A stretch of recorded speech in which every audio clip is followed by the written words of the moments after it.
In the heart of Ogodomiogodo village, where palm trees swayed lazily and the river sank its eternal tune, lived a young man named Abeni. At 25, he was a striking figure, 6.2 feet tall, with a pointed nose, dreadlocked hair, and an athletic build that made heads turn. Intriguing tattoos, resembling mythical mermen, coiled around his arms and chest, telling silent stories of his fascination with the unknown. Wherever Abeni went, his constant companion was his weathered guitar, slung casually over his shoulder like an old friend. Abeni lived with his aging grandmother, a wise woman whose tales had shaped his dreams. Her stories often revolved around the mystical mermaids of the river, otherworldly beings who, if pleased, could bestow unimaginable wealth. These stories burned brightly in Abeni's heart, sparking a belief that one day a mermaid would rise from the river to transform his fortunes. Every evening, as the village settled into the hush of twilight, Abeni made his way to the river. At precisely 7:30 p.m., he would sit by the water, strumming his guitar and singing heartfelt songs to the unseen spirits beneath the surface. He sang of dreams, of struggles, and of his unwavering hope that a mermaid would hear him and answer his call.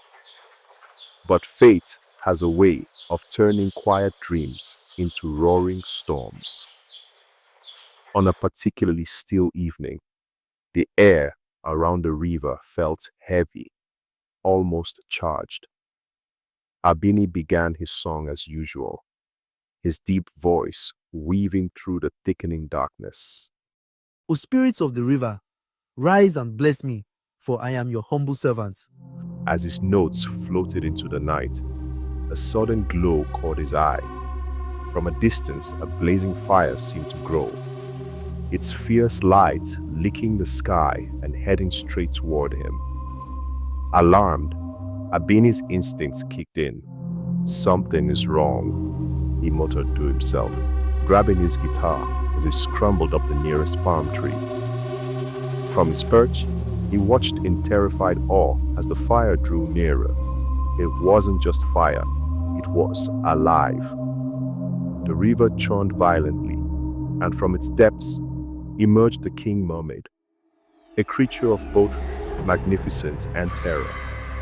17 feet tall, with a shining black body that glistened like polished obsidian, the King Mermaid commanded the night. His face bore a wild white beard, and his golden crown rested upon flowing white hair that sparkled under the eerie light. His fiery eyes burned with rage, and his booming voice shook the very ground. "Who dares disturb my slumber?" the King Mermaid roared, his voice echoing across the riverbanks. Abeni froze, clutching the palm tree in fear, as the king's gaze landed on his abandoned guitar below.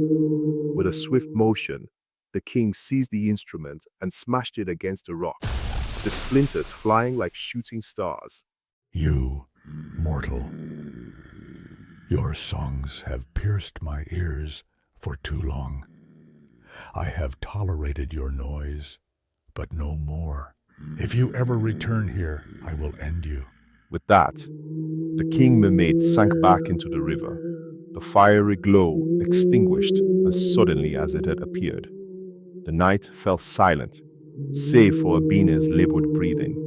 Terrified and shaken, Abini climbed down the palm tree and ran all the way home, his heart pounding like a drumbeat. From that day on, he never returned to the river, leaving his dreams of wealth and the mermaids behind. The villagers say Abeni still strums a new guitar in the safety of his grandmother's home, but his songs no longer call out to the spirits.